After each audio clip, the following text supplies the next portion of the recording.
Premier tutoriel pour vous présenter le logiciel de montage audio qui se nomme Audacity. Un logiciel de montage audio, c'est quoi? C'est un outil qui va nous permettre de retravailler des sons, d'apporter des modifications, comme par exemple ajouter de la musique à une voix, retirer des petites choses pas toujours très agréables à l'oreille. Voici l'icône de Audacity, il est là, on le reconnaît très bien avec son joli casque bleu. Alors, pour l'ouvrir, on clique gauche 2 fois. Et nous voici avec l'environnement de Audacity. Alors, il se compose de nombreux onglets et différents outils et petits boutons. Je vais vous rassurer tout de suite, nous n'utiliserons pas tout ce que vous pouvez voir à l'instant sur votre écran. Je vais juste vous montrer les outils dont nous avons réellement besoin et uniquement cela. Nous allons survoler maintenant ce logiciel. Alors, tout là-haut, comme vous pouvez le voir, il y a des onglets. Comme vous voyez, ils sont nombreux, il y en a 11 exactement, et nous allons en utiliser seulement 3. Vous voyez, on va se simplifier la tâche.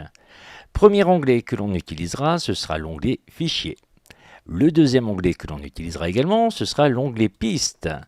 Et le dernier onglet, l'onglet Effets. Maintenant, je vais vous présenter ces 3 onglets, et pas à pas, je vais vous montrer un petit peu ce que l'on va utiliser à l'intérieur de ces onglets.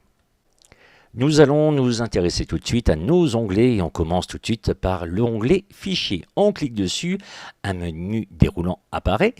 On clique sur Nouveau, ceci nous ouvre une nouvelle fenêtre de Audacity. Si par exemple nous avons besoin de travailler sur une piste supplémentaire, ce n'est pas le cas, je referme.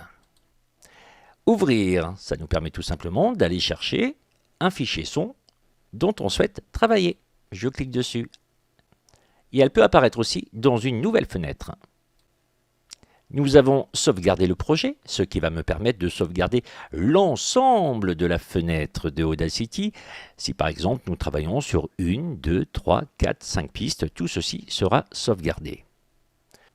Et juste en dessous, nous avons exporté. Ceci nous permet tout simplement de sauvegarder notre produit quasiment final, ou voire final. On le sauve toujours en MP3.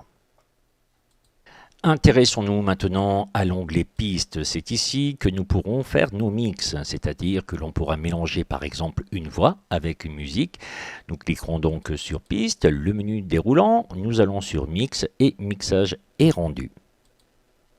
Le dernier onglet, c'est l'onglet Effets. C'est ici que l'on pourra, avec amplification, augmenter ou diminuer nos sons. Et avec Autoduck, ici que je vous expliquerai dans un autre tuto, on pourra par exemple faire des mix un peu plus élaborés. Ça, c'était pour la partie onglet. Maintenant, nous allons passer à la console d'outils que l'on peut voir ici, juste en dessous de l'onglet Fichier et de Édition. C'est tout en haut, à gauche, on ne peut pas le rater. Là aussi, on peut voir qu'il y en a 6 d'outils. Et une fois encore, nous nous sommes facilité la tâche puisque nous allons en utiliser seulement 2.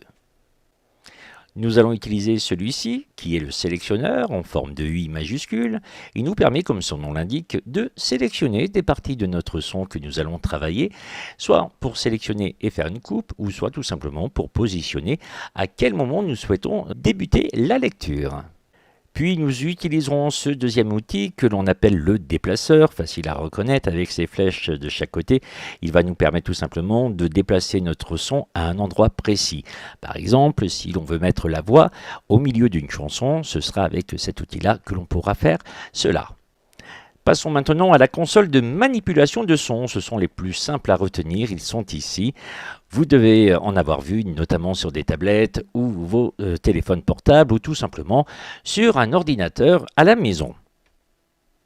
Il y a ici, vous devez le reconnaître, c'est la pause, la flèche verte, c'est la lecture, le carré, c'est le stop.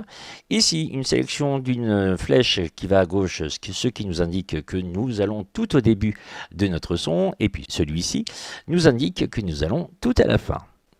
Puis nous avons ici le bouton rouge, ce qui nous permet tout simplement d'enregistrer notre voix en direct sur Audacity. On fait un petit essai ? Radio Sud Grésivaudan souhaite la bienvenue aux élèves de l'école de montagne que vous retrouverez bientôt dans l'école dans le poste. Et là, normalement, on doit pouvoir réécouter. Radio Sud Grésivaudan souhaite la bienvenue aux élèves de l'école de montagne que vous retrouverez bientôt dans l'école dans le poste. Voilà, ceci était un petit essai. On va terminer avec les deux dernières petites informations qu'il faut retenir. Ici, vous voyez, il y a un micro. Ça nous permet tout simplement d'augmenter ou de baisser la densité de notre voix. Juste à côté, ça nous permet juste d'augmenter ou de diminuer le volume. Comme par exemple, on travaille au casque. Il est quand même préférable de ne pas mettre trop fort, sinon on peut s'abîmer les tympans. C'était la présentation de Audacity. Alors, jusqu'ici, tout va bien ?